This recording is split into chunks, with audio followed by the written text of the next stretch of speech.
Good afternoon. Hello, everybody. Welcome. So we are live in Sarasota, Manatee campus, University of South Florida, and we are also live on our website, M3Center website. So for those of you who are joining us from remote locations, feel free to type your questions as you as it comes to you later, and then we will read them to our guest speaker. So it's my privilege and honor to present this lecture here on behalf of several organizations. First of all, my name is Jihan Chobanoğlu, professor and director of M3Center. M3Center is a research center at the University of South Florida, Sarasota Manatee, which is soon to be USF, as you all know, right? We are merging all campuses. And this center does cutting-edge research and also brings distinguished speakers just like Mr. Russ Klein here, as you will be witnessing soon. Also, as you can see here, we have Association of North America Higher Education International. I serve as the current president of this organization. It's a not-for-profit organization. Has about 7,000 members from all around the world. This lecture is also being streamed to them as well too. And we have also two student chapters that are sponsoring this particular lecture. One of them is Hospitality, Financial, and Technology Professionals, USF chapter. And those of you who are not from hospitality, you may not know, but we have a student club here in Tampa campus. It's called Hospitality, Food and Beverage Club. And this club is also one of the sponsoring organizations of this lecture. And next fall, we will be offering our Bachelor of Science degree in Hospitality Management here in this campus as part of Muma College of Business. So it is really exciting time for us. And this is one of the reasons that why we decided to have this lecture in Tampa campus because of that merger. And you may not know, but hospitality is the only school in the system. So there is no, for example, hospitality in Tampa or St. Pete campus. But hopefully, as of next year, we will have one. So without further delay, I would like to introduce you our distinguished speaker. I actually had the pleasure and privilege of going to Fordham University Creating Value in Service conference. That was in May. And Mr. Klein, at that time, was a guest speaker there. I heard him speaking. I said, oh my God, unbelievable. And hopefully you'll agree with me after you listen to him. But I asked him immediately, right on the spot, that if he would come to our campus to be with you. And of course, our viewers from Sarasota Manatee and part of the world. I don't know how many people are watching online, but we'll be able to see. And he graciously agreed, which I'm so grateful.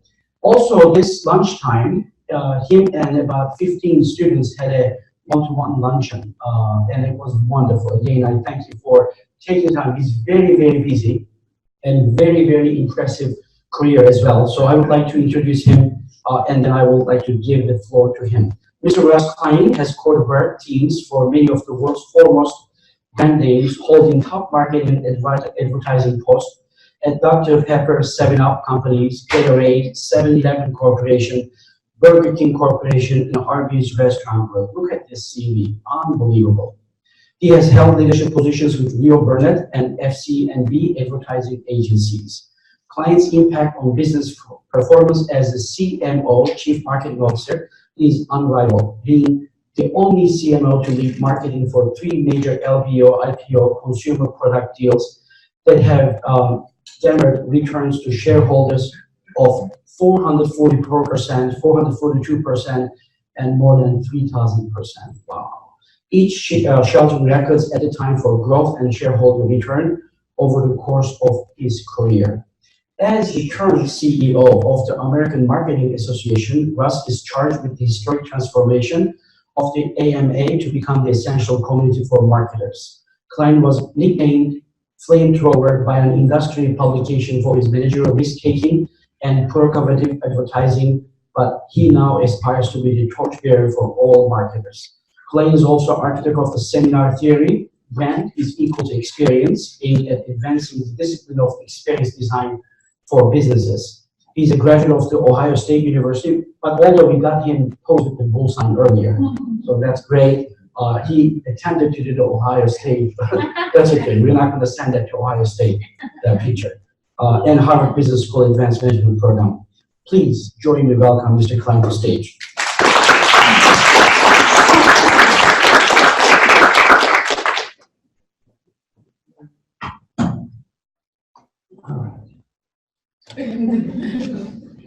Okay, thank you for that kind introduction. I think that bio was, you're supposed to read one paragraph from that bio. I don't think you need to read the whole thing, but thank you for that. Thank you all for showing up. Appreciate that. That's the first step, showing up. I see some folks from the American Marketing Association Collegiate Chapter here. Yeah! Very good. So thank you for being here. Are there more of you that, who else here is from the Collegiate Chapter? Raise your hand, please. How many students are in the chapter? We're looking around like 60 here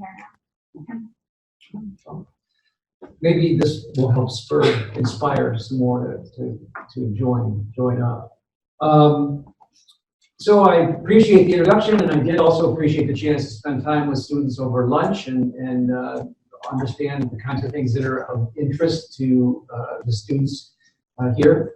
And it's always a pleasure for me to come back to a learning environment, a soft touch, to be invited into these kinds of forums. It's part of my responsibility at the American Marketing Association is to help spread knowledge, and I've always believed that those who think knowledge is power, I disagree with that. I think power is knowledge shared, and when you can distribute it into more hands and more heads, more good things happen. So hopefully I will cause you to leave here today thinking differently about some things, thinking freshly about some things. You might have already established opinions in your heads, even at your young age, around frameworks and concepts for marketing. And what I want to share with you is, in my view, around why the 21st century brand building for a brand owner, whether you're a CEO or a CFO or a CMO or anybody in an organization that wants to be part of a great brand, that it is now critical to build it on a foundation of experience design. And a lot of the classic brand building concepts seem to involve a lot of the more amorphous positioning and design, storytelling, advertising kinds of maneuvers, which are still important, can still be useful in brand building. But I think that there's a number of things that have happened in the economy, in the global economy, over the last number of decades that are a basis for us thinking differently. And so I'm going to try to move with up tempo. I'll start jumping through some of these slides quickly. The professor is permitted to have this deck afterwards, and so if you want to, you could use it to teach 10 courses in a whole semester if you wanted to. So I'm going to bump through it rather quickly with concepts, and I might call on a few of these, so be ready. Do you guys have nicknames for your rows out here, by the way? You don't have nicknames for your rows? Harvard Business School has a nickname. Every row has got a nickname. I think the first row at HBS, this row was the garden row. And this is because where all the worms were. And then they used to, there was another thing, like the best seats in the house were up there in that corner, because of right-handed professors who would come off the board and call on somebody over here. So you're in a safe place there. If it were anybody else but me, because I know to go over there. I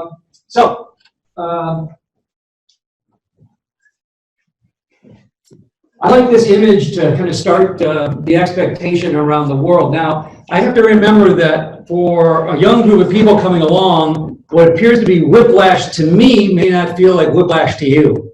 It's just the way things are.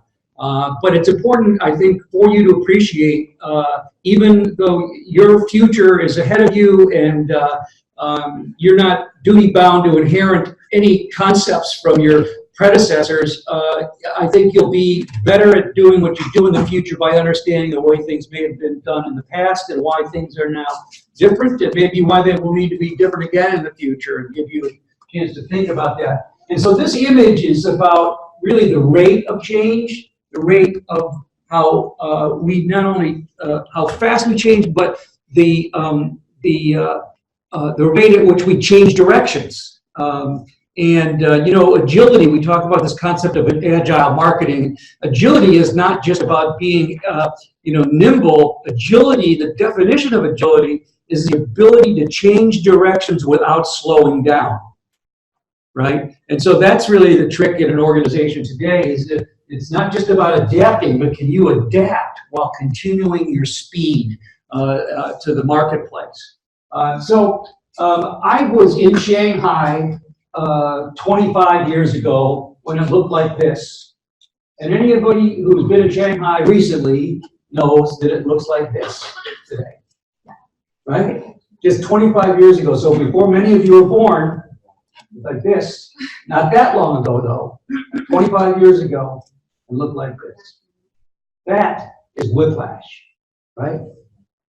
So there's all sorts of cultural marketing trends and issues, and any good business person, whether you're in the business of marketing or whether you're in the business of logistics and supply chain or finance, any aspect of business, the most important thing you can do when you start your day or you start your career or you start a new job is to understand context.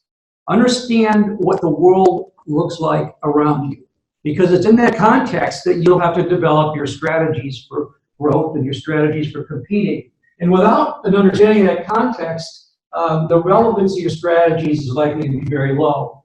And so I'm not going to take you through all of these colliding strategies out there. There are so many.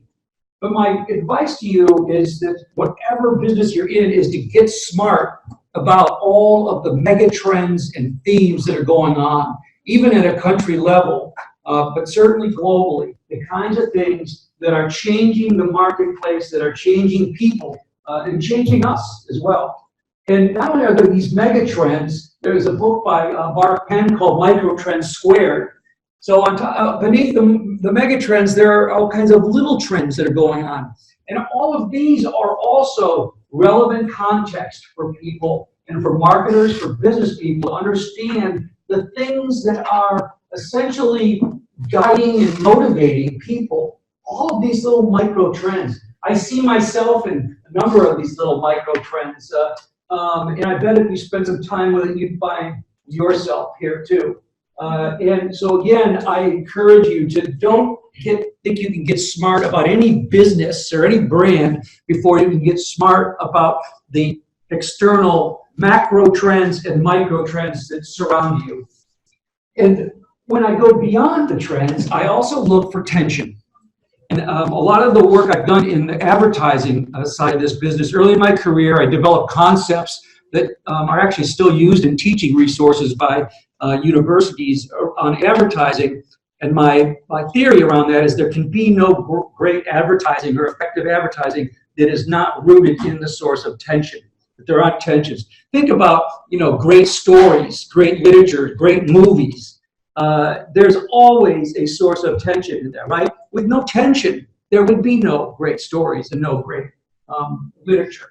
And so I identified, just collecting over time, what I described 21st century tensions. Again, you know, everything from collectivism to individualism, nationalism to globalism, net neutrality to tiered network access, tribalism versus nationalism, millennials versus boomers. All of these things are going on. And I'm not putting these up here to make a value judgment. I'm putting them up here to say that these are tensions. And as such, they're management challenges. They're management challenges. And if you can drop your solution as a company into the middle of attention, there's probably a lot of opportunity there. And I'll talk a little bit more about what I mean by that, but understanding not just the trends, but sort of the underlying tensions then are opportunities for you to think about developing and dropping solutions amidst them. And again, no judgments here. Time will tell which ones of these things become more or less important. There may be an ebb and flow over time. But the interesting thing is that, today's toddler thinks a magazine is an iPad that doesn't work. Right? That's how rapidly things are changing, And think about brands like the largest accommodation provider, Airbnb, no property. The largest transportation provider, no cars. The largest retailer, no stores, right? And the largest media company, no content. That's Whiplash, right? That is a different day and age. And what's going on here? It's as simple as it looks. No middleman. No middleman. If you're an intermediary in today's economy and you're not creating value, you're going to have a bullseye on your back because everybody is trying to eliminate you. Now, you can have value as an intermediary in some places, but if you're not, there's a bullseye on your back. There are people on both sides of the equation trying to figure out what to do with you. And I always like to say that the only thing two people can agree upon these days is what to do with a third person. Unless they do anything with themselves, right?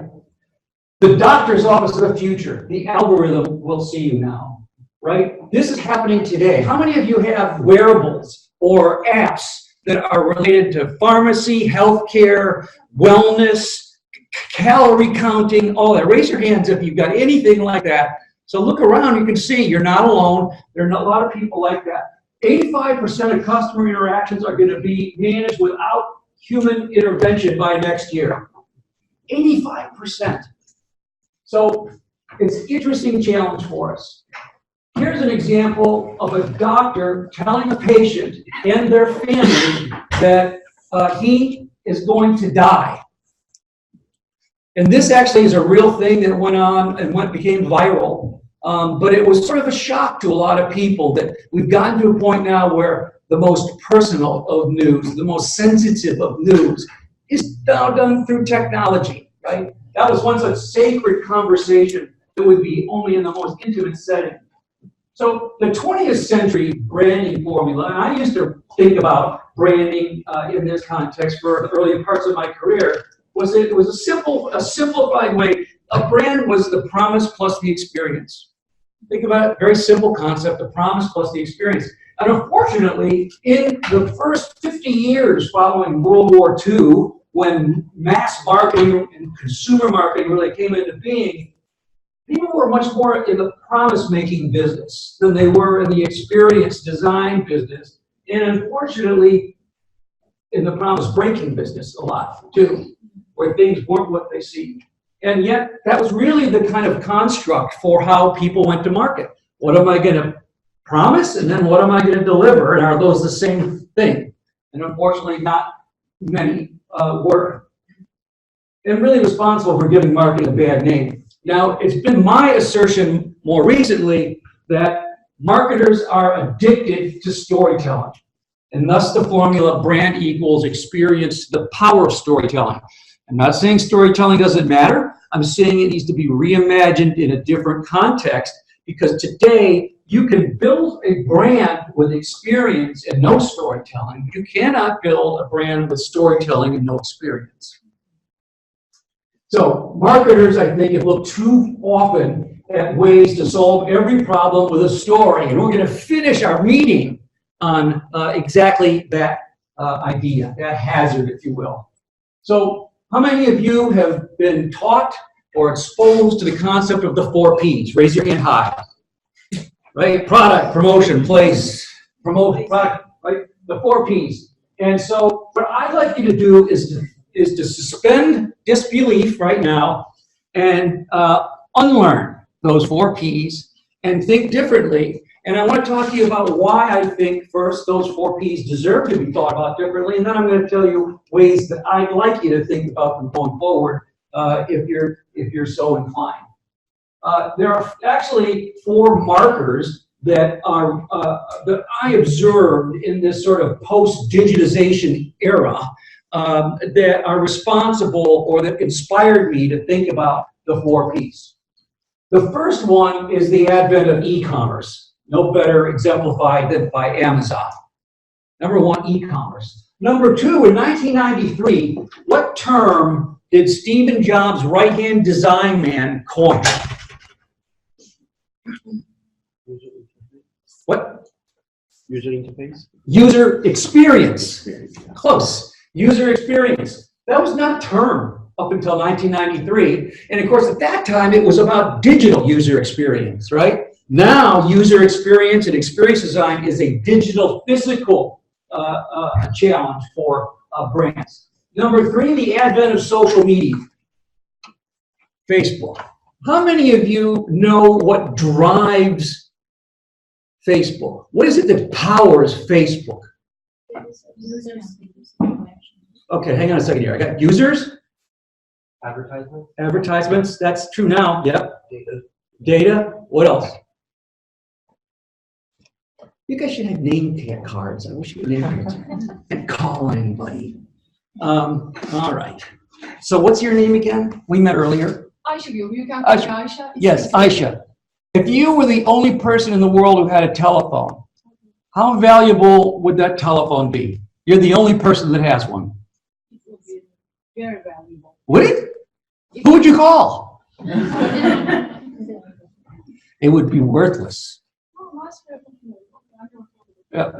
So now, what happens if everybody in the room gets one? How valuable does your phone become? More or less valuable? Materially, it wouldn't become more valuable, but it's useful. Your ownership of that phone is more valuable, right? And so that's called the law of utilities. That's what drives, that's why the telephone industry exploded. Because the more people on the network, the more valuable it is to anybody on the network. It's the same law. It's called Metcalfes Law, the law of utility. I call it the soft side of Metcalfes Law that allows your you as a node on a social network such that every other person or new post that goes onto the network and that is pulsing through the grid on the network, every new one makes it more valuable for everybody on the node. Every new person, every new post, every new expression. And in fact, if you don't believe me, look at Facebook's annual report because that's how Wall Street values Facebook. They use the mathematical modeling of Metcalfes Law to show what sort of non-diminishing returns there are by just continuing to add more users, more users, more users. And then it does allow you to do things like advertising, to monetize it, and so forth as well. That's the third. Number 4 is the advent of Starbucks. To you guys, Starbucks has been around here forever. You're probably born in a Starbucks, all right? But when I watched Starbucks growing up, it was just popping up on corner to corner. All of a sudden, it became so popular, there were Starbucks across the street from one another in some cities, right? But you know what also was common going those first 20 or 30 years? No advertising. There was no communication that came from Starbucks. They proved to me that you could build a brand by just experience alone. They became the third place, as they say, the place between home and work where you would hang out, power up, drink a coffee, and allow your experience to do your talking. And it was the experience that then generated other people telling stories to each other. There were no stories being told by the brand owner at that time. So what I want you to do now as a result of those 4 markers, what were they? E-commerce, social media, user experience, the concept of user experience, and then the last one, you could build a brand with experience alone. So stop using the old 4 Ps and start thinking with this concept right here. Nobody wants your product. Wherever you work now or work before or where you will work in the future, go in and tell your boss, nobody wants our product. Nobody wants your product. What do they want? What, the experience? Well, okay. What? Okay, you're all right. downloading fast information. They want a solution. They want a solution. And the reason this may seem like, well, that seems like a technical, what's the difference? Well, the difference is, if Henry Ford was thinking about better products, he would have found a way to make horses faster. Right? But he didn't. He thought about solution. How do I get people, more people, moving and so forth? There's all kinds of amazing stories about Henry Ford and great quotes from him and everything, despite all of his flaws and warts and all that. But the idea of solution-oriented versus product-oriented is a mind shift when it comes to innovation. When you use solutions as your palette, you can design anything. And in fact, you put yourself in a position to design many more disruptive ideas by thinking about solutions and not about how to make this widget better or how to make my service better. That's also a responsibility of a firm, quality improvements and cost reductions and all the things you need to do. But if you want to be an innovator, you've got to think solutions, not product. Let's look next. The idea now in today's society is people have become like kids playing with toys at a table. And if a toy breaks, what happens? They just move on to the next toy. They just pick up the next one. They have no sentimental attachment to the brand or anything. In fact, brand loyalty has been on the decline since World War II. But what they do care about, they've always cared about and care about now more than ever, is usefulness.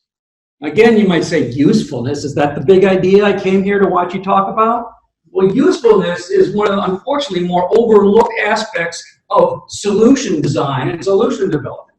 What do I mean by usefulness? Well, there's a hierarchy of solutions, and it starts with usefulness. Does it work? Does it work dependably? Is it usable? And ultimately, does it yield an emotional utility? So this is usefulness. Does it work? Does it work over and over again, right? Product or service, obvious question, does it work? One of the more overlooked aspects of usefulness is usability. There are 5 points to usability: accessibility, learnability, rememberability, error tolerance, and affirmation. What do I mean by accessibility? What if I'm colorblind? Can I still see on the screen what you're trying to say to me? What if I'm blind? What if I have a deficit with my or I have rheumatoid arthritis? Or what if I can't get into your store because of a lack of a wheelchair ramp? Or what if I'm in a rural, underserved area and there's no internet? Or what if I can't seem to get through the password registration process? Who's had that problem, right? Trying to get into a certain site, you forgot your password. I don't know if you've ever had this happen, but I type in my password, wrong password, wrong password, wrong password. Get a new password. Get the new password, put it in I put it in there and make up the new password, and it tells me you can't use previous passwords. So that is lack of accessibility, right?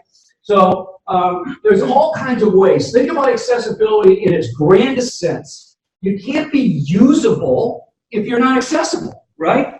You also have to be learnable. Maybe that's more straightforward and easy to remember. But here's another key aspect in solution development that gets missed: error tolerance. Error tolerance. And the other, affirmational. So thinking about those two, you all know, for instance, that your hair shampoo doesn't need to make those suds, right? You know that, right? It makes them so that you feel like, oh, this is working. This stuff is working. Oh, look at all these studs, right? It's working. That's called affirmational. Or affirmation could be sometimes if you're downloading something, right? And a little bar comes up, it goes, you've downloaded successfully, right? When it doesn't show you that, you're kind of like, did it download or didn't it download, right? That's affirmation in usability. And now, think about error tolerance. What do you all call this? Microwave. What do you all use it for? Warm your food, right? What are all these buttons for? For 50 years, this thing has been around, and they can't make it any simpler than this to warm my food? Now it's going to be saved someday soon by voice activated, right? You know, warm up my hot dog, warm it up for 30 seconds or whatever you say to it. But it's amazing to me that this product has been around as long as it has. It has been so poorly designed because is it error tolerant? When you press the wrong button and you get into some kind of mode, can you get out of it easily? No, I can't. All right? Now, think about some other products. You guys, I know you're all much more tech savvy than me, but what about change without progress on remotes?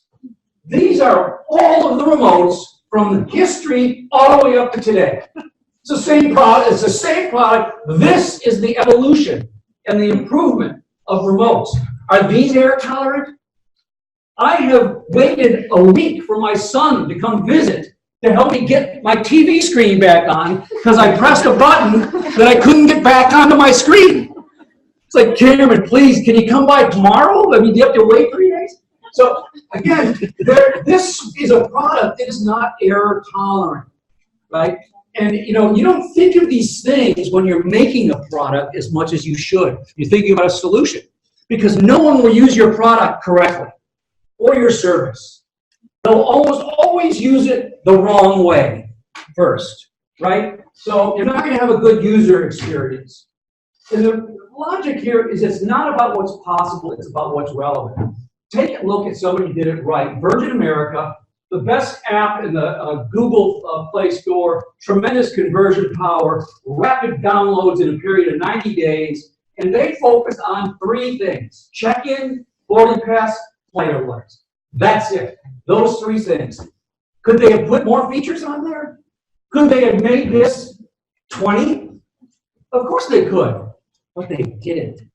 Because they focused on what was relevant, what was necessary. They didn't want to introduce anything that would create access problems or error tolerance problems. They gave you exactly what you needed and nothing more. So products, think solutions. What about price? What in today's day and age is more valuable than price in the marketing mix? Time. Time. Time is not renewable. I don't get any extra time. The time I take away over these next 90 minutes, you're never going to get back. That's valuable, right? Think about every disruption in the marketplace today. They're either giving you time, they're selling you time, they're taking less time. Time is a big part of almost every major disruptive solution. Uber is selling time. Time is so critical. And if you look across the metadata, across all categories around customer service cases, the #1 source of annoyance is you've wasted my time. You've wasted my time. Now, do I think that money doesn't matter? No. But I do think that people need to focus on time as much as they focus on price when you're delivering value. Think about, people talk about, I was the CMO of 7-Eleven, right? And I always think it's funny that 7-Eleven is called a convenience store. 7-Eleven's not a convenience store. Amazon is a convenience store, right? They no friction, take almost no time. That's convenient. 7-Eleven is like, oh God, I gotta go to 7-Eleven, In fact, it's even like where think about people, even if you're doing something on the computer and you've got it's like, okay, now go get your credit card, and you're like, oh, my credit card's over, my purse. Over my credit card. What work this is. It's like, so this is what time means to us, the friction, right? When people waste their time. Now think about place. It's a little more straightforward. Place is easy. It's the distribution piece, right? And I think of place as omnichannel. And I'd like you to think of omnichannel really, this whole idea of distribution is gone, but it's the Cinderella of the 4 Ps. It used to be of no interest to marketers. It's like, oh God, distribution, place, I want to go write a commercial, right? I want to go do some advertising. Well, eventually, marketers kind of lost their control over supply chain and logistics and distribution, and it's really not in a lot of the responsibilities of marketers these days. But it is so valuable because of 3 things. Your mobile phone, of course, is what is now the nexus for an omnichannel world, both in terms of the distribution and media channels. So when I say omnichannel, I mean all of those things in one ecosystem, and they allow you to have context. I know if you're driving along and your tank is running low, I can pop up a text message and say there's a gas station, on your next right. I can give you access immediately. I can get access to you immediately. And it is, in fact, immediacy in terms of zero friction in terms of the element of time. So omnichannel now has become such a powerful part of the marketer's toolkit. And again, it's both channels, sort of distribution channels and media channels. They're all now sometimes the same thing. They're sometimes double is both, right? So think about this. Domino's, you can order your pizza 10 different ways. Now, typically, the average firm manages their marketing mix with about 8 channels. They use about 8 channels. So 10 is a lot. Oh, by the way, the telephone, calling on the telephone to order a pizza, that would be number 11. That would be number 11. All right? So think omnichannel. And then lastly, promotion, which we all think about advertising and communication and PR and all of those things. I want you to change your mind and think differently about that as participation. So now you've got your acronym of STOP, and think about participation. Now, what do I mean by participation? I'm going to show you. Participation is the proxy for engagement. You all heard the term, I hope by now, customer engagement in your schooling, right? Who can tell me what customer engagement is? What is it? A lot of people are like, oh yeah, I get it. What is it? Customer engagement is one of those suitcase words, like strategy, where we all throw it around, but then we all think something different than one another. Like, let's go have a strategy meeting. Okay, that sounds really great. What do you think strategy is? Well, of course I know what strategy. Well, what is it? Well, it's not. That's not what I thought it was. To me, when someone says they're going to have a strategy meeting, I'm thinking we're going in there to develop something that's going to give us a competitive advantage. That's strategy to me. For other people, strategy is figuring out how to go to lunch, right? So understanding what we mean by the use of certain words is important in business, especially. You got to have a common language. And so when we talk about customer engagement, what is it? Customer engagement is a very specific formula. It is not, it should not anyway, be a suitcase word. It is the presence of a direct transaction plus an indirect transaction. An indirect transaction could be a like, a post, a share, feedback, user-generated content, following, reviewing, referring, an emoticon, rating, recommending. That's indirect transaction. And then the transaction, the direct one it could be a purchase, but it might just be a desired behavioral change you're trying to trigger. Like, I want you to register, your email. That could be the direct transaction. But if I have no indirect transaction and I have only a direct transaction, I call that revenue. That's like, okay, that's revenue. That's nothing wrong with that. If I have an indirect transaction and no direct transaction, I call that gossip. That's all that is, right? Because it's not accruing to me in any way. It's only the presence of both of these that constitute customer engagement, which we do know from a lot of literature that when it's created, it's a more profitable customer case. When you've got an engaged customer, which again, it's got to be the presence of both of those. Okay? So I call it social currency for short. Now, how does a brand owner tell a powerful story? I've been talking about how wrong it is to be too obsessed with storytelling, and I still think it is. But you still, when you tell a story, there's a place and there's a way, I believe, to do it. And I think story resides around tension, powerful storytelling. And Sigmund Freud said it best, without tension, there is no joke. The world has become a rather humorless world, unfortunately, these days, and so lots of things that tension are used in a lot of pieces of humor are off limits now for us to talk about, unfortunately. But nonetheless, it's still real. It's a human reality that intention is where great, powerful storytelling comes from, whether it's humor or drama or anything else. And tension, the forces of tension at work come at the nexus of the customer, the context, and the brand. The tension has to be at the intersection of those three things. And that's where you'll find your big ideas. I do an entire workshop around powerful advertising and around tension. This is it for this right now. So I'm going to talk about advertising. So stop using the old 4 Ps. They're not obsolete. They're just not as helpful, I don't think, as stop, solution, time, omnichannel, and participation. The 21st century value proposition, is then this equation, solution plus time plus omnichannel. That's your marketing mix of today. That's your marketing mix. And so as your marketing mix, you've got a lot to work with here. And it's so critical, I think, to understand each of these components, and then to understand that as a value proposition, like a piece of candy, they sit inside like a nugget. And around it is the chocolate covering of experience design.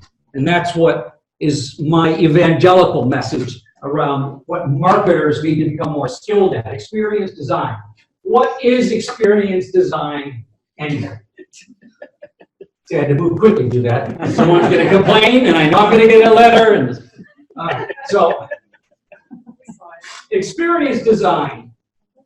And someone here spoke about psychology earlier. One of the students at lunch was Donna, you were telling me. Where's Donna? You were talking about your interest in psychology as well. So yes, experience design is design thinking and decision science put together, in my opinion. This is Russ thinking. This is what Russ thinks. So design thinking, how many of you are familiar with design thinking? Raise your hand high. Raise your hand if you've heard of it. Okay, so then let me code you.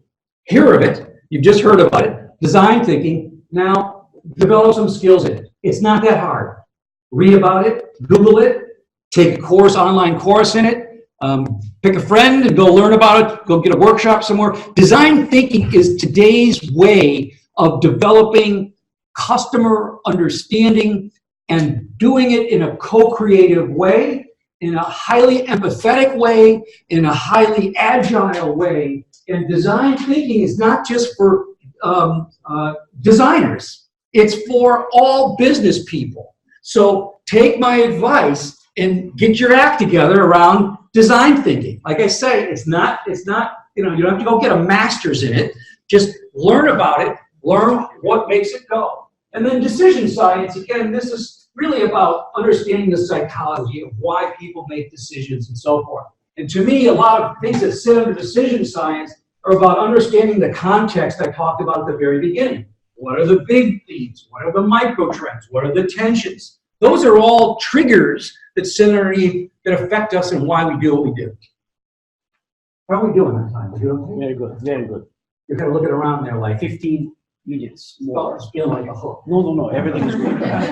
Okay. All right. Okay, so I'll move quickly here. All right, let me play this real quickly and give you guys a chance to think.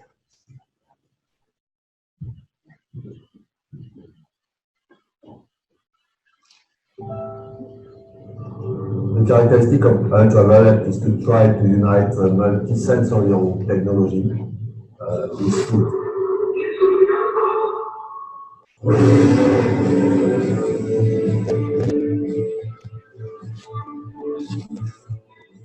Some restaurants are by the sea, some are in the city. But at Chef Paul Perret's Ultraviolet in Shanghai, every single dish in the 22-course meal will be served in a different environment. The fish and chips are served in the rain on the side of the beagles. Lobster is paired with a Riesling, served oceanside. The goal is bigger than food. It's experience and memory. We create an ambiance that will, for instance, bring the people together at the time of the main course, and then tense at the beginning of the meal, and then laugh at a certain time. In the normal restaurant, the light has nothing to do with your dish. The music which is going to play in the background has nothing to do with your dish. In this restaurant, we had a chance to be able to control. The inspiration behind ultraviolet is simple. Chef Paul wanted to serve his guests food at the exact moment that it would taste its best. To do this, he had to take control of the elements, a concept he actually grew up with. It's the principle of my mother. When my mother is cooking, she don't ask me at what time I want to eat. She don't ask me what I want to eat. She's cooking a pork chop. When the pork chop is at the peak of the cooking, then she calls me, she say, à table, I go down and I eat the pork chop at the best of the pork chop. It's not. So, that's a longer form video, and again, you'll have it here if you want to play it. You can spend more time with it. I grew up in a home like a tableau. My mother said, dinner is ready. You better be there. If you wait and all, and you show up 5 minutes later, the table is cleaned and it's gone. So take the tableau's advice and respect your chef or your mother or whoever's cooking. So, but it's an interesting idea. Getting food at its peak freshness, right when it's at its best to eat. What is it? That's what every restaurant is trying to do by faster speed of service and delivery. All of these things, they're all converging on trying to deliver food and beverage at their peak consumption. But what else did you learn from this as in thinking about experience design? What else? Anybody, like if you were going to try to now take from it sort of an anatomy, what was going on if I were going to apply that to some other business? What are the characteristics of what you just saw? Kind of reverse engineer it, yeah. Want your product in the right experience. Yes, absolutely. All right, just because of time, I'm going to move a little more quickly here. All right, so number one, intentionality. And this really goes to your point, which is you're deciding that I'm going to create the experience. Now, you can say I'm not going to create the experience or try to influence it, but they're still going to have an experience. So do you want to leave it up to the gods, or do you want to try to control experience? And so number one about experience design is being intentional. I am going to try to shape the experience just like I tried to shape the solution that I created originally. Next, the level of control. Not that now a tableau does everything for the customer, right? Controls everything. Controls the salty air, the sound, the video, the fragrance, everything. Every business model, every sector, every product or service has a different balance of how much you do for the customer versus how much the customer does for themselves versus how much they want to do for themselves. And so as a management issue in experience design, understanding the sweet spot in your product. Next, multisensory. It used virtually every sense, right? Literally every sense. And lastly, again, to your point, the experience and the story were one and the same. It was actually experience produces the story. Do they need to do any advertising? I don't think so. I think they need to keep sending people out in the market after they've eaten at ultraviolet, and the stories will get told. Has anybody been to this restaurant in Shanghai? Who wants to go to this restaurant in Shanghai? Okay. All right. So experience can grab or push away. 85% of people would pay more than 25% to ensure superior experience. This is important because if you're in finance, the reason you want to build a brand is for pricing power. So you go to your CFO and you say, if we can create a superior experience, we can charge more for it, right? We also know that design-led firms outperform the balance of the S&P 500 by more than twice over a 10-year period.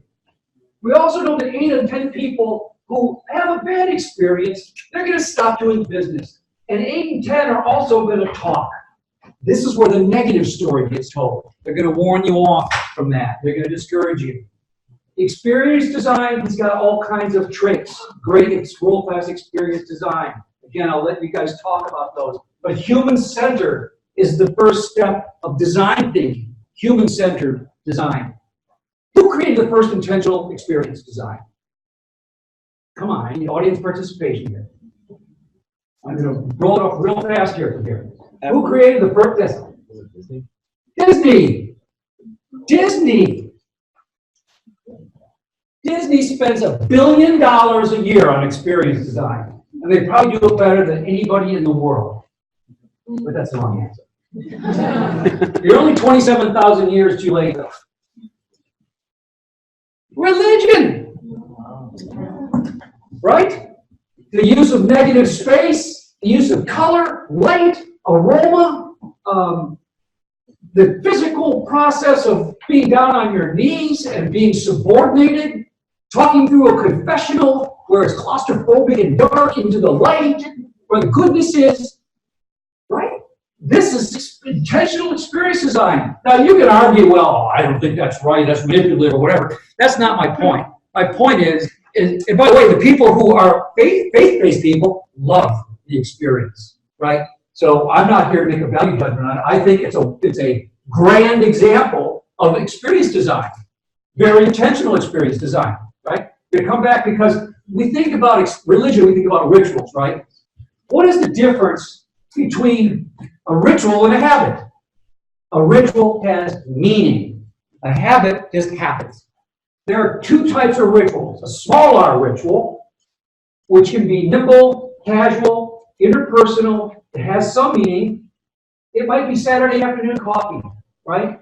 On the other hand, big R rituals, this is my Ohio State coming out to me. A big R ritual is majestic. It's more venerable. It's more coordinated and formal. It's large scale. It has a transcendent meaning. It's just really, when you're in a big R ritual, you have this feeling something special's happening here. You can feel it in the air. There's community and connectedness and elevated awareness and spirituality. I tell Michigan grads that big R stands for recurring nightmare. that's an inside joke, I guess. Okay, so you got small R and big R rituals, right? And festivals are big R rituals. Food festivals, music festivals. Who goes to festivals? You guys have been to festivals, right? That's something that qualifies as a big R ritual. Now, if that's true, then an Uber brand is not just experience in the power story, but it is ritual in the power story. And so I want to go here real quickly and talk to you about a tactic. So you talk to me about rituals, what does that mean? Well, coffee drinking is a ritual. Let's say you're an appliance company, and you know the coffee drinking is a ritual, and you would really love for your a product that you make to either become a ritual, so think about it, there's two ways, become a ritual, or cozy up against a ritual. So how can I cozy up against a ritual? I can put a clock in my coffee maker, right? That's cozying up against a ritual. Now, if you're lucky, like Starbucks, you become a ritual. But if you can't become a ritual, you can cozy up against a ritual and have, for instance, your products carried in a Starbucks, right? That's cozying up. So that's the idea of trying to, because when you get near a ritual is where you get to a deep, meaningful relationship with the customer. All right, here's a quick one. Heavy users of Febreze. You would think spraying a clean air cleaner in a room is not a ritual, and it's not the most important, it's not the most widely used purpose. People use it to just knock out odor, right? But what they found among their heaviest users, they use it every day after they vacuum and clean, they spray. And for them, it's a ritual. And for them, there's a separate campaign that none of you see, that I don't see, that's a direct marketing campaign that goes to those people who treat Febreze as a ritual, right? So where do you begin? I'm going to finish up. Where do you begin? This is going to be the end of my presentation. What is this? Okay, what else is it? Dirt path. Dirt path. Okay, so if I was right here, I was trying to get over there, would I go here, here, or here? You would go one of the dirt paths. Give me the answer. Right? Okay, how much time do you have and whether you want to get your shoes dirty, maybe, whatever, okay? How many of you have heard of the Oregon experiment?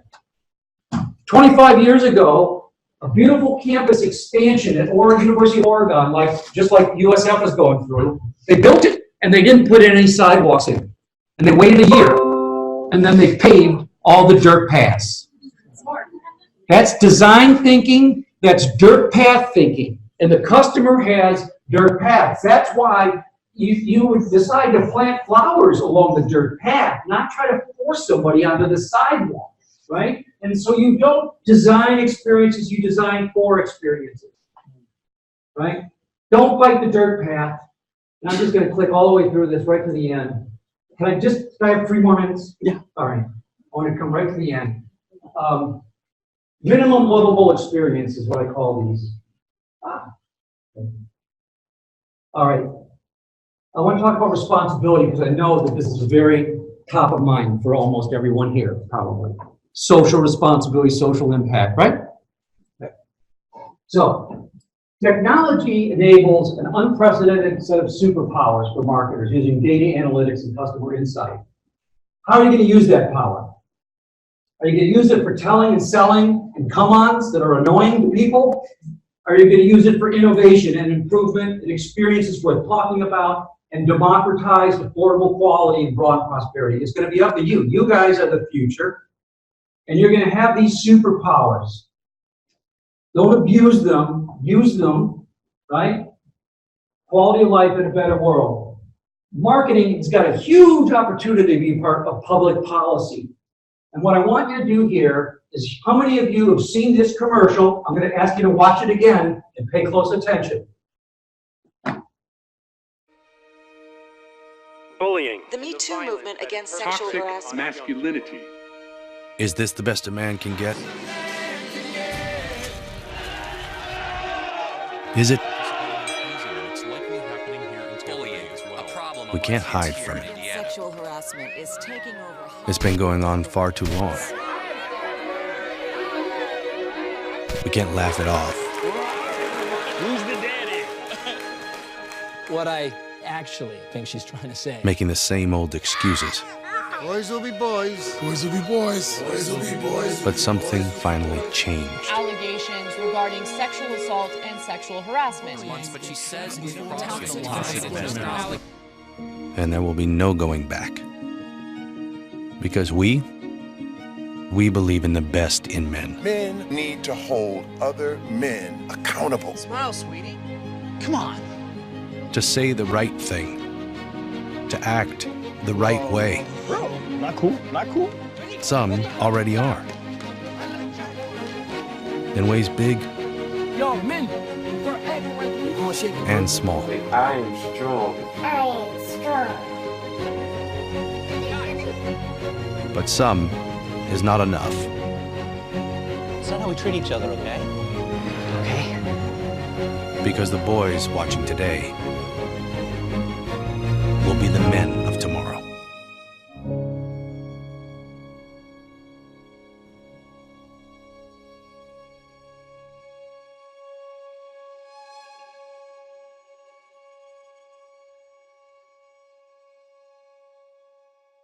Well, who remembers this commercial?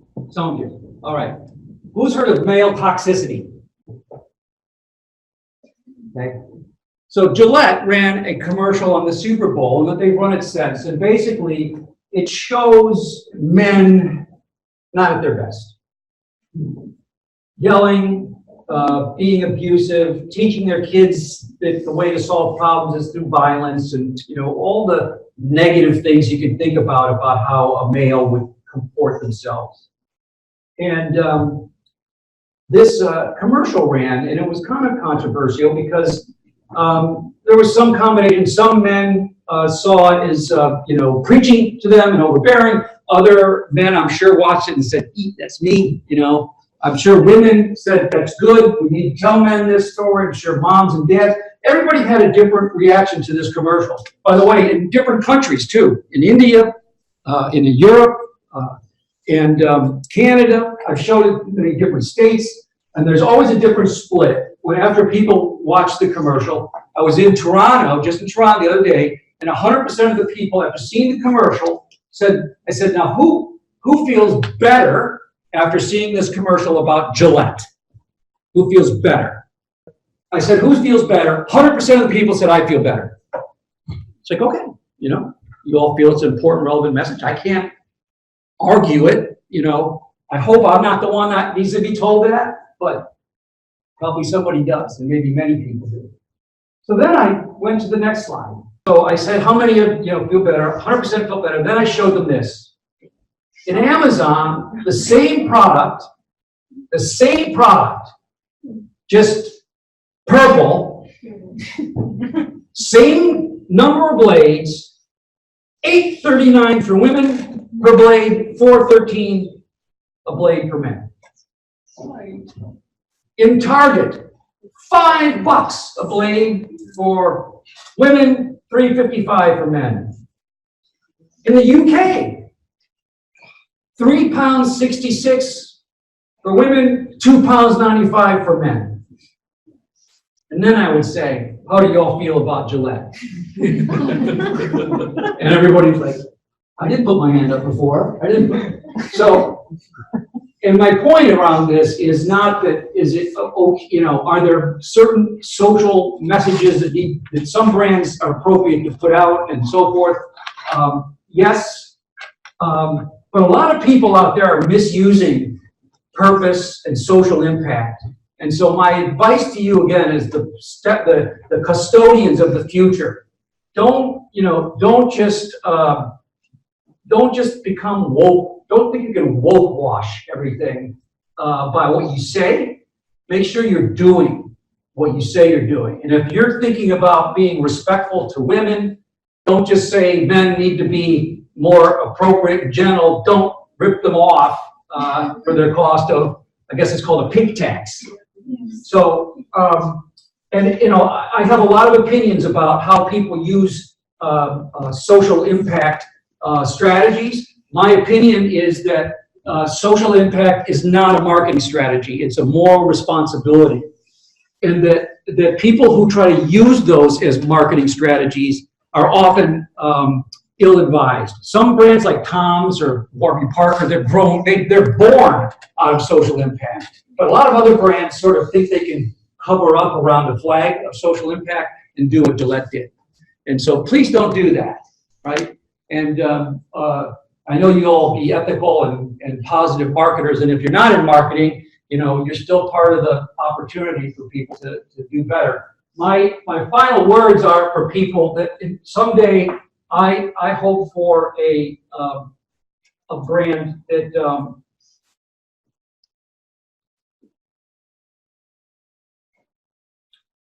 a world in which everything is bought and nothing is sold. What does that mean to you?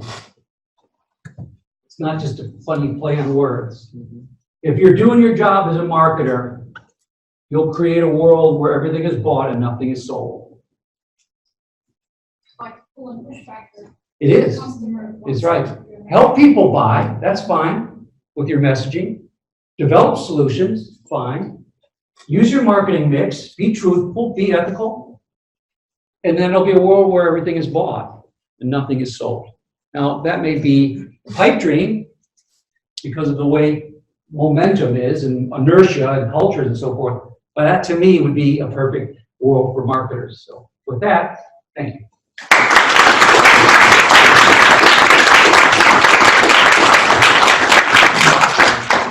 We have some time for questions or comments.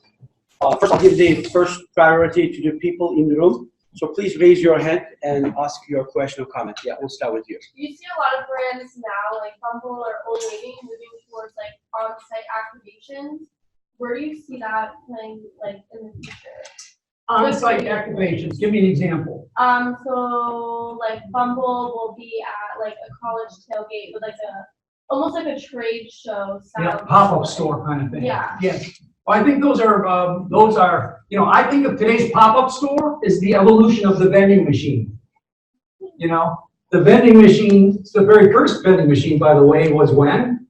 It was holy water, back in religion. That was the very first vending machine. People literally put coins into a thing that would get, right? So, but it's really the evolution of the vending machine. It's about access and distribution and taking, if you want to think about it very simply, the consumer used to go to the market.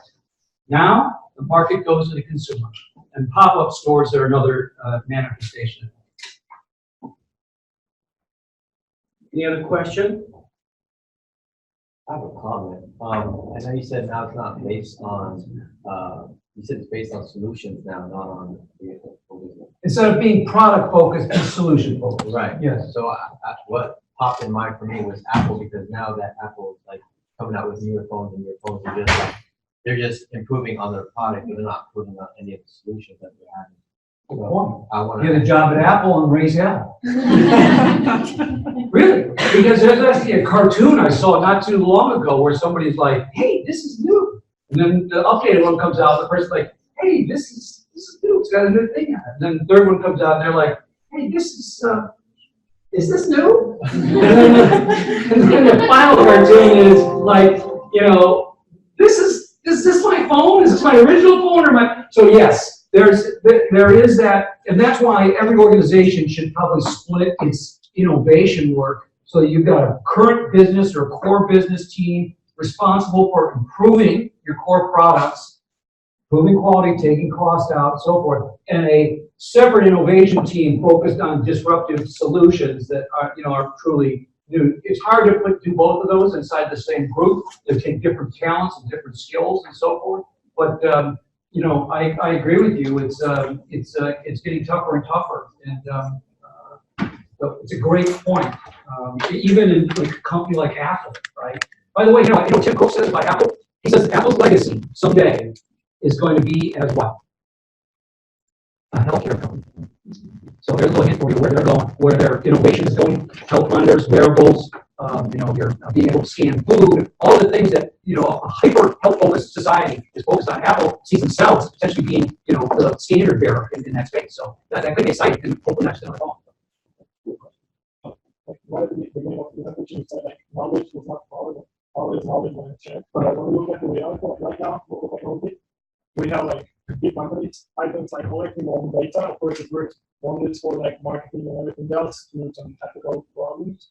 But like when you think about like right now, since data is considered like a currency in the market, and these giants are getting all the data in one hand, basically. Like when we think about the data Google has, like about the data Facebook has, and like when we think about these huge companies driving the innovation even faster than anyone else can do, and like they are holding this power on their hand, not sharing it all. So, you know, are we advancing or are we going back? Like, are we losing our power? Yeah, I think it's a fair question. I think that there is a shift in power until there's a equilibrium that gets established around where we draw the line on privacy. And I'm almost positive there's going to be a governmental intervention because of the fear of that kind of concentration of people in charge of all the data. So I think it's a really knotty issue, and that's why one of my favorite, the AMA owns 4 journals, and one of them is the Journal for Marketing and Public Policy, and that's my favorite journal because it tackles questions like that. And I don't have the answer, but I think your observation is correct. Okay. Would you think personally we passed a certain threshold where we lost our privacy to this like data collection pipeline? We may have. Generationally, anyway. Yeah, I mean, there's always a new set of consumers coming in, and whether or not those consumers are going to be as willing to share their data, you know, down the line as their forefathers, you know, I don't know. That I think, you know, things really do shift generationally. There may be a backlash, you know, what is it, the Gen Zs, I guess? Could be Gen Zs coming along and say, you know, not doing that. I can tell you there is already an observable market slowdown on social media consumption.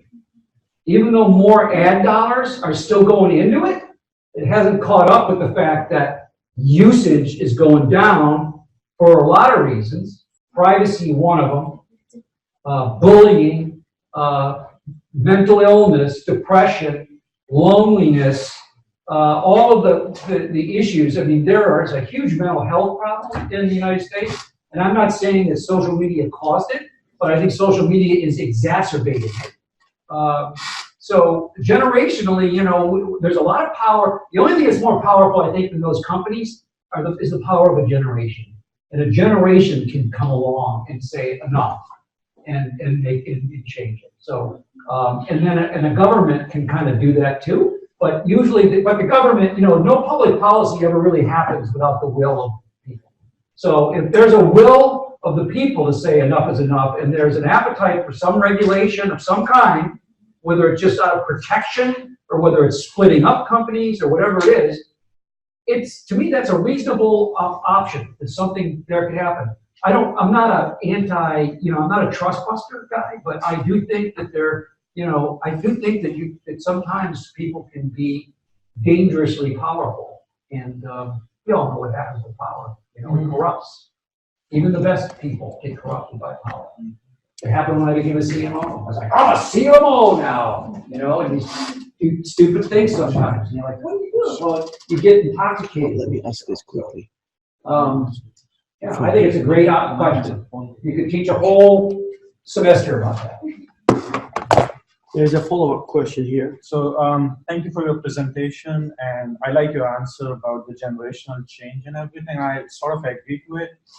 However, don't you think it creates a paradox? The same generation Z wants a very personalized experience, yes, yet complaining about the privacy and everything. It is a paradox. So, right? Yeah, so it is. And because it's a paradox or a tension, it's one of the tensions that's on my tension chart.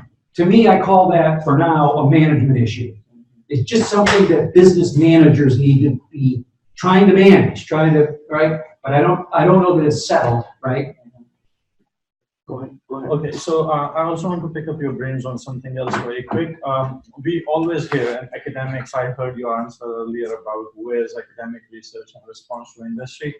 We talk about. You heard that? I just watched it online. I was driving. Damn it! I didn't know you were going to hear that.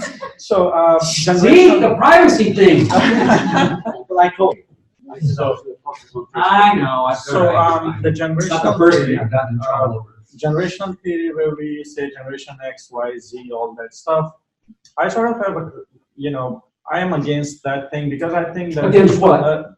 Putting people into one generation across the world, because I think that people have different socio psychological factors that impact how they behave, right?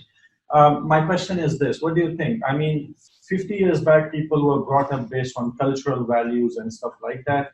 Nowadays, we see more and more people having similar values across data usage and things like this. So a person using Instagram in Sudan is very similar to a person using Instagram in the US. Do you think cultural values are diminishing and then some new values are converging when you look at the consumers? Yes, I mean, there's so much into that question. So the idea of first of all, like describing a generation as being all the same. Of course, there's a great book, was our book of the year a couple of years ago, called Choice. I don't know if you've had a chance to read that. Basically, like the brain uses 95% of its energy doing what? What? Censoring out, keeping stuff out. Right? And it explains why we rely on stereotypes and bumper stickers and stuff, because we're trying to throw stuff overboard faster than it comes in so that we can figure out what we do want to choose, right? And how we live. So, I think there'll always be some, as long as it's not misused, you've got to be able to have some organizing principle, right? To think about generations or whatever. But I think that I agree with you that there is not using this word negatively, I think there's a contagion that runs through social media where its users start to converge with their values. I think there is some of that. However, I think the case is still stronger that the sort of anthropological cultural underpinnings in a given country are still the most powerful forces around values around the world.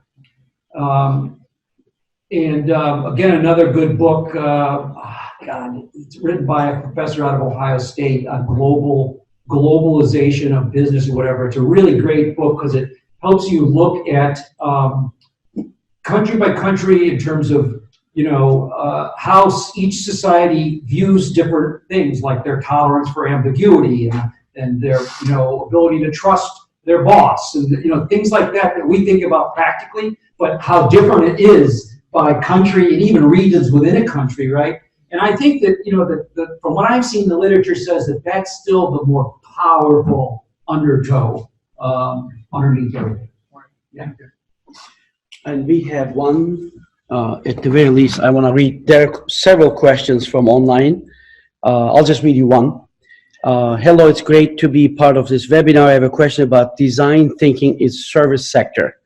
I'm currently working on a research project and the findings are very interesting. Results show that relationship between design thinking and innovation is more profound in the services compared to manufacturing.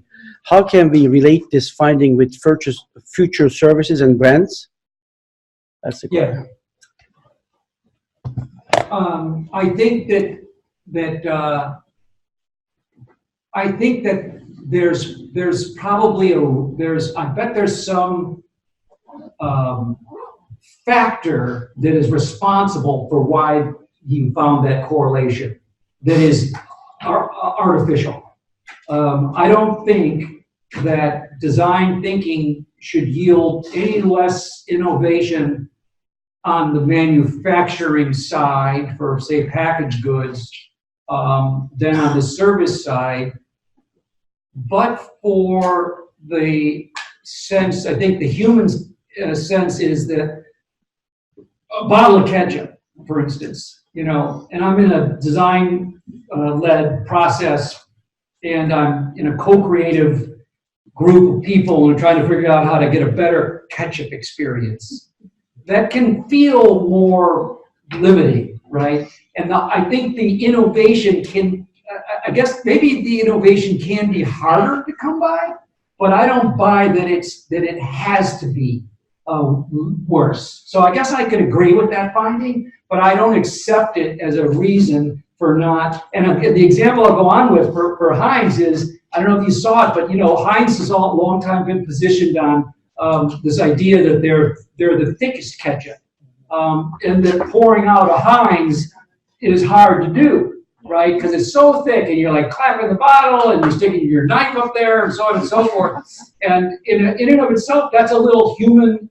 That's like a design thinking insight, right? What someone's doing with your product, right? And they actually, their engineers, I guess, advised them that there was a particular angle at which the ketchup will flow out more easily. And so what they did is they switched the label so that now the label looks straight. When you get it at the right angle, you're looking at the label that says Heinz straight. So you know you've got it at the right angle. So that to me is innovation. That's maybe harder to come by than when you're riffing about how can I make a Disney experience, you know, even more cool, or right, a service model. But I think packaged goods companies are lazy about it. A lot of them are lazy about thinking, oh, that applies to service models. That applies for. But there's been plenty of great packaged goods. I mean, think about what Apple has done with the art of unboxing, right? When you get an Apple product, you pull that lid off and you're looking at this little bento box and everything is neatly tucked in there and everything. That's experience design on a box, right? So don't give up. I would say to your friend, don't accept suboptimal performance in innovation on a packaged goods or manufacturing product, even though it's probably harder. Yeah. Any last question from the audience? That's something burning you want to ask? Here's your chance. Or is that me? Get it? Thank you. Thank you so much.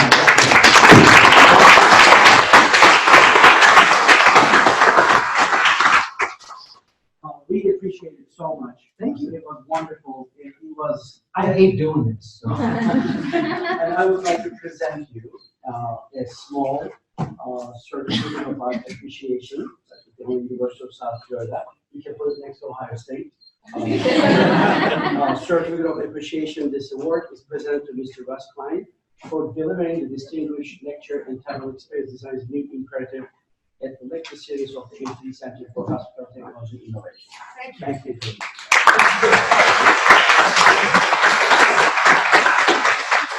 you. have a small other gift for you. This is this. She was like cutting and iron box. Yes, perfect choice, thank you. All right.